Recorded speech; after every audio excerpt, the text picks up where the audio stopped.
तो आज क्लास में हम पढ़ने जा रहे हैं समाजीकरण के बारे में। तो आइए देखते हैं समाजीकरण होता क्या है। तो सबसे पहले हमें यह जानना आवश्यक है कि आखिर समाजीकरण होता क्या है। जब मैं बात करती हूँ समाजीकरण की, यानी कि समाज की, जब एक बालक यानी कि एक बच्चा क्या करता है, अपने समाज से क्या करेगा, मिलेगा जुलेगा। यानी कि जब एक बालक क्या करता है, अपने समाज से मिलता जुलता है तो नई नई चीज़ों को ग्रहण करता है, यानी कि अनुकूलन करता है। इसी को हम समाजीकरण कहते हैं। जब एक बच्चा अपने समाज की संस्कृति को, अपने समाज के मैं कह सकती हूँ कौशल को, या फिर मैं कह सकती हूँ जीवन को जीने के तरीकों को सीखने लगता है। अब वो यहाँ पर किस तरीके से होगा, शैशवावस्था की मैं बात करती हूँ कि जो 3 अवस्थाएं हम जानते हैं, शैशवावस्था, बाल्यावस्था और किशोरावस्था।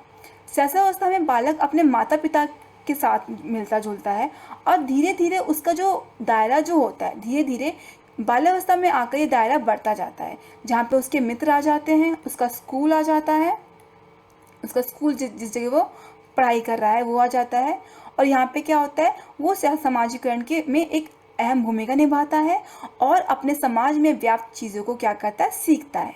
उसके बाद आता है उसकी किशोरावस्था। किशोरावस्था के अंत तक आते आते समाजीकरण खत्म हो जाता है, यानी कि वो पूरी तरीके से समाज की चीज़ों को समझने लगता है और यही एक समाजीकरण का अहम भूमिका होती है। तो इसको हम विस्तार में पढ़ेंगे, समाजीकरण की परिभाषा को लेकर, और साथ में पढ़ेंगे कि अन्य विद्वानों ने इस समाजीकरण के बारे में अपने क्या मत प्रस्तुत किए हैं। तो आइए शुरू करते हैं। परिभाषा। तो सबसे पहले हमें ये जानना आवश्यक है कि समाजीकरण आखिर होता क्यों है। जब मैं बात करती हूँ समाजीकरण की, तो जब अगर मैं आपको बात करूँ शैशवावस्था की, तो एक छोटा सा बच्चा जब पैदा होता है तो वो अपने जो तभी से उसका समाजीकरण शुरू हो जाता है। कैसे? उसके माता पिता के ज़रिए, यानी कि जहाँ वो जिस जगह वो पला बढ़ा है वहाँ से शुरू होगा, फिर उसके आस पड़ोस में तक वो लेके आएगा और फिर उसके स्कूल तक ये चीज़ें चलेंगी। ठीक है। और यहाँ पे वो धीरे धीरे अपने आकांक्षाओं को, अपनी इच्छाओं को सीखेगा, अपने समाज की संस्कृति को, अपने समाज में कैसा व्यवहार करना है उसे, वो सब वो सीखता है।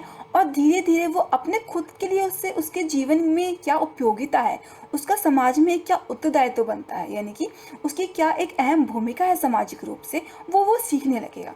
और वही क्या होता है, समाजीकरण होता है।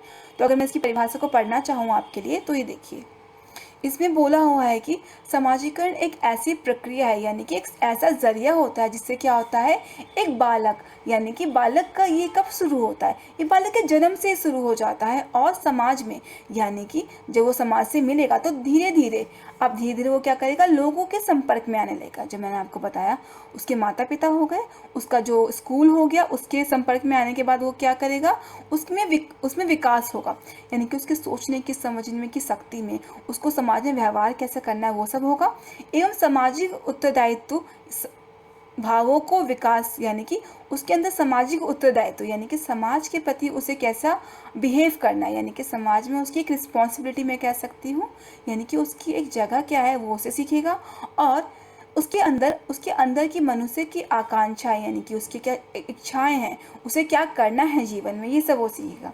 व्यवहार हो गया, उसकी आदर्श परंपरा का अनुपालन करते हुए जो व्यवहार उसके लिए दिखाता है वही समाजीकरण के प्रक्रिया कहलाता है। यानी कि समाजीकरण आपने अच्छे से समझ लिया होगा कि क्या होता है, कि जब एक बच्चा छोटा होता है तो धीरे धीरे अपने समाज में आता है, चीज़ों को ग्रहण करता है, अनुकूलन करता है, उससे क्या होता है, वो चीज़ों को सीखेगा अपने समाज में, और उसी को हम समाजीकरण कहते हैं। एक उसके बच्चा अपने समाज की संस्कृति को, अपनी विरासत को, या फिर मैं कह सकती हूँ कि जीवन को जीने के तरीके को वो अडॉप्ट करता जाता है, वो समाजीकरण होता है। अब देखते हैं अलग अलग मनोवैज्ञानिकों ने समाजीकरण की परिभाषा देते हुए हमें क्या बताया है। तो सबसे पहले हमारे सामने आते हैं ड्राइवर। तो ड्राइवर ने क्या कहा, ड्राइवर ने हमें यह बोला है कि समाजीकरण के द्वारा क्या होता है, एक मनुष्य के अंदर, या फिर कहूँ कि वो जब एक मनुष्य सामाजिक पर्यावरण में आता है तो वो अपने जन्मजात प्रवृत्तियों को अनुकूलन करता है। अब मैं जन्मजात प्रवृत्तियों को की बात की जाए तो एक भाषा की मैं बात करती हूँ, यानी कि भाषा।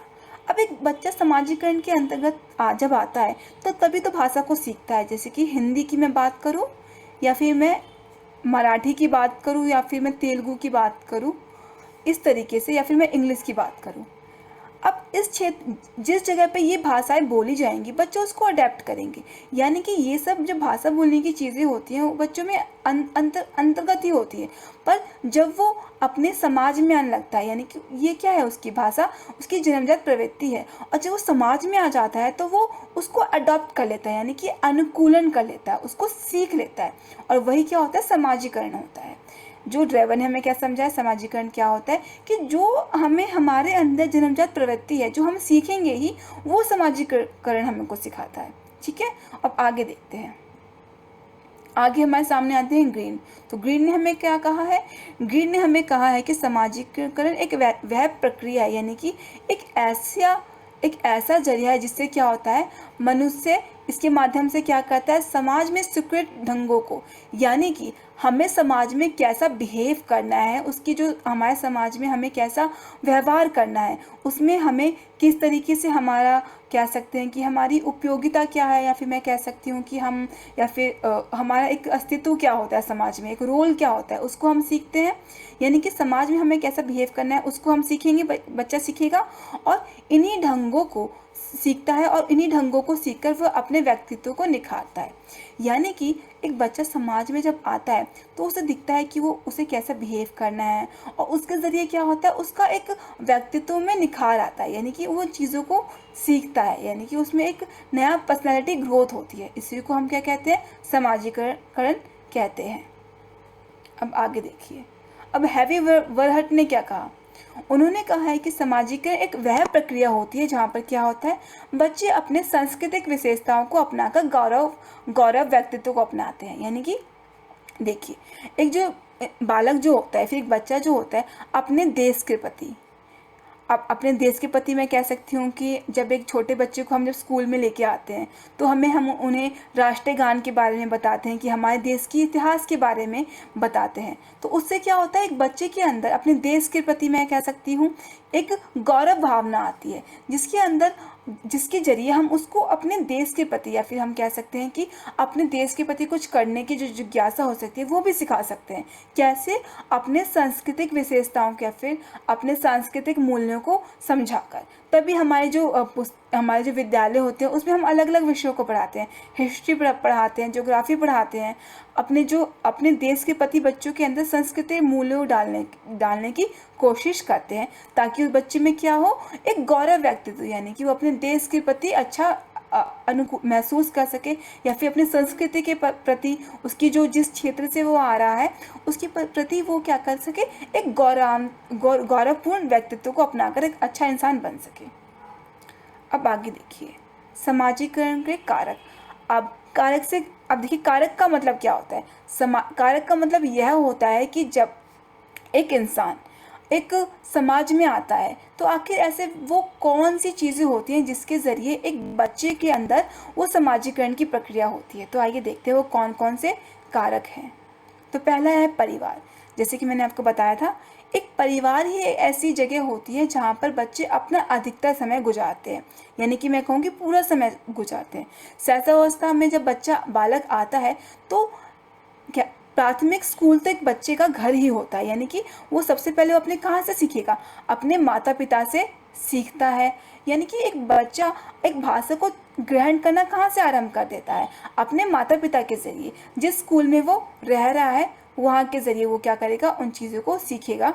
और फिर दूसरा क्या है, दूसरा है मित्र। यानी कि जब वो धीरे धीरे वो अपने मित्रों को बनाएगा, या फिर अपने चीज़ों को बनाता है तो वो उनसे सीखता है। फिर है शिक्षक एवं विद्यालय। ये एक बहुत ही मुख्य औजार मैं कह सकती हूँ बच्चे के लिए होगा समाजीकरण में, क्योंकि यहाँ पे वो नए नए मित्र बनाता है, और यहीं से उसकी शिक्षा की प्रक्रिया क्या होती है, आरंभ होती है, जिसके ज़रिए वो अपने देश के बारे में, अपने समाज के बारे में, और वो क्या अपने समाज के प्रति उसको अच्छी अच्छी चीज़ें अपने स्कूल या फिर शिक्षकों के माध्यम से ही पता चलती है। इसलिए जो पहला कारक जो क्या होता है महत्वपूर्ण, वो होता है उसका परिवार, और दूसरा कारक क्या होता है अपना शिक्षक एवं विद्यालय। समाजीकरण की विशेषताओं के बारे में और देखते हैं कि समाजीकरण की विशेषताओं में क्या बोला गया है।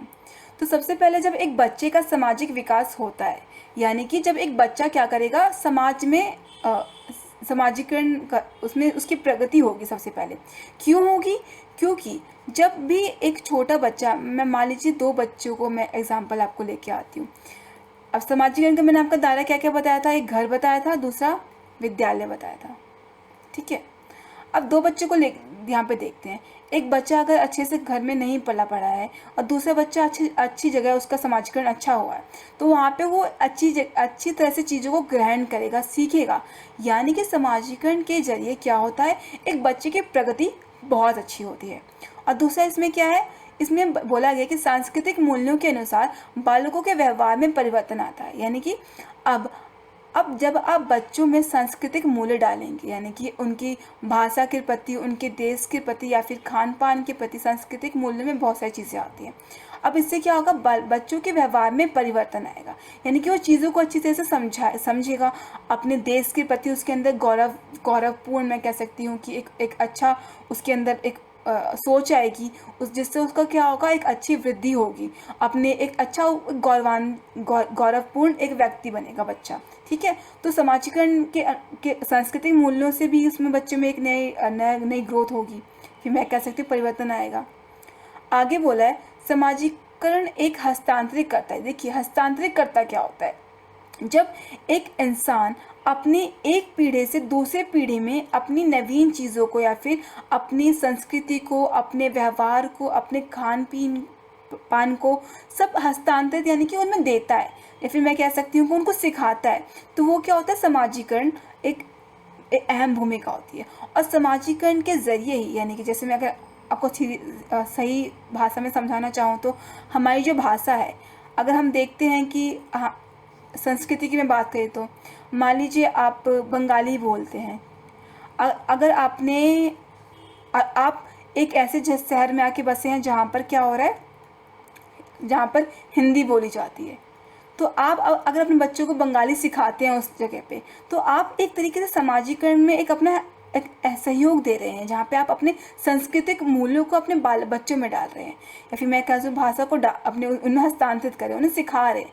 तो एक तरीके से यह भी है कि आप इसके ज़रिए एक पीढ़ी से दूसरी पीढ़ी में ये जो चीज़ है आप उनमें डाल सकते हैं। तो ये क्या हो गया, एक हस्तांतरित करता हो गया, या फिर मैं कहूँ कि एक पीढ़ी से क्या होता है, दूसरी पीढ़ी में ये जाता है। अब आगे क्या है, आगे बोला है कि समाजीकरण से क्या होता है, एक मनुष्य में या फिर मैं कह सकती हूँ एक व्यक्ति में क्या होता है, उसके व्यक्तित्व में क्या होता है, विकास होता है। सही बात है। अब एक बच्चा जब धीरे धीरे बड़ा होता है तो वो अपने समाज से मिलता जुलता है, और वहाँ पर क्या होगा, उसके व्यक्तित्व में जब वो अपने आस पास देखेगा, नई चीज़ों को सीखेगा, अपने स्कूल में, अपने विद्यालयों में, तो क्या होगा, अपने विद्यालयों से तो क्या होगा, वो नई नई चीज़ों को सीखेगा, और यही उसके लिए उसकी एक व्यक्तित्व में उससे उसका क्या होगा, विकास होगा। आगे बोला है कि समाजीकरण क्या करता है, बालक के जैविक मूल्यों को या फिर जैविक गुणों को, यानी कि जीवन जीने के तरीकों को क्या करता है, सक्रिय करता है, और जिससे मनुष्य क्या बनता है, सामाजिक प्राणी बनता है। यानी कि एक समाजीकरण के जरिए ही एक बालक को आप जीवन जीने की अच्छे तरीके को सिखा सकते हैं। एक अच्छा रहन सहन क्या होता है, एक भाषा क्या होती है, उसे कैसा व्यवहार करना है, ये सब आप क्या कर सकते हो, एक बालक को समाजीकरण के माध्यम से अपने आस पड़ोस, अपनी संस्कृति, अपने के माध्यम से आप सिखा सकते हो। आगे क्या बोला है, आगे बोला हुआ है कि समाजीकरण एक ऐसी व्यवस्था है, यानी कि एक ऐसा शासन, मैं कह सकती हूँ कि एक ऐसी प्रणाली है जिससे क्या होता है, विभिन्न एजेंसी, संस्थाओं और समूहों से मनुष्य सीखता है। अब यहाँ पे संस्था और समूह क्या हो गया, यानी कि स्कूल हो गया, स्कूल, विद्यालय, आप जिस भी इंस्टीट्यूट में पढ़ रहे हो, या फिर मैं कह सकती हूँ कॉलेजेस में, आप धीरे धीरे आपका जो बच्चे का जो दायरा होता है, जो मैंने आपको बताया, वो बहुत बढ़ जाता है।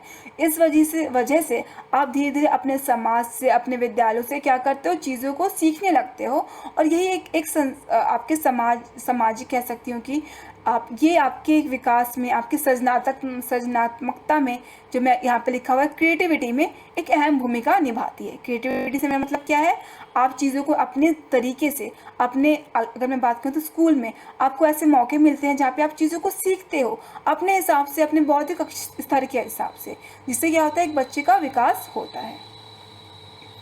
आगे बोला है समाजीकरण की प्रक्रिया कैसे होती है।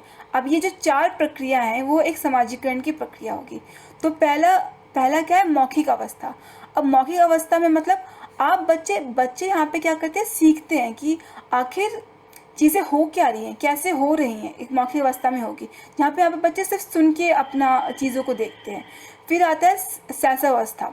सहसावस्था में क्या होगा, आप बच्चों को जो बताएंगे, या फिर मैं कह सकती हूँ सुनने से लेके यहाँ पे 3 साल तक मैं कह सकती हूँ, तो यहाँ पे आप बालक को जो बताएंगे वो वैसे ही चीज़ों को करेंगे, जैसे उन्हें समझ में आएंगी, आप बालक को समझा सकते हैं। 0 से लेकर 7 साल तक भी मैं कह सकती हूँ।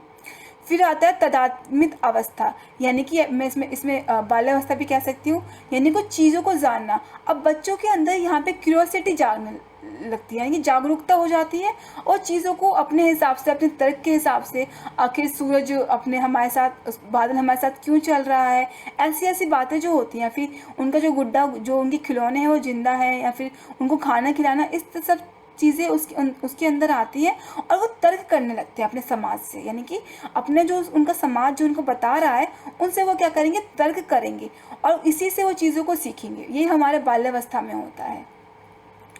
फिर आता है हमारा चौथी अवस्था, वो जो है किशोरावस्था। अब यहाँ पे बच्चे क्या कर सकते हैं, यहाँ पे तर्क ज़्यादा नहीं करते हैं, ये समाजीकरण की प्रक्रिया को समझ जाते हैं, और यहाँ पे समाजीकरण खत्म हो जाता है ज़्यादा, यहाँ पे इस तरीके से यहाँ पे होता है। अब आगे देखते हैं, अब देखते हैं समाजीकरण को प्रभावित करने वाले कारक। अब पहला क्या, राजनीतिक प्रभाव। अब देखिए राजनीतिक प्रभाव कैसे पड़ेगा। अब स्कूल की बात करी जाए तो अब स्कूल के माध्यम से ही क्या होता है, राजनीतिक प्रभाव। एक स्कूल में एक राजनीतिक हस्तक्षेप बहुत होता है, जैसे कि मैं कह सकती हूँ जितनी भी पॉलिसीज़ आती हैं बच्चों के लिए, वो एक अहम भूमिका निभाता है समाजीकरण में। और फिर इसी के ज़रिए बच्चों को अलग अलग मिड डे मील हो गया, फिर कोई भी प्रोग्राम हो गया जो बच्चों के लिए एक अहम भूमिका होते हैं, तो ये भी एक राजनीतिक प्रभाव में एक बच्चों के अंदर आता है। फिर है इसके अंदर और चीज़ें, अगर हम ध्यान से देखें तो सामाजिक प्रभाव, यानी कि बच्चे किस क्षेत्र से आ रहे हैं, किस जगह से आ रहे हैं, वो उस पर असर डालता है।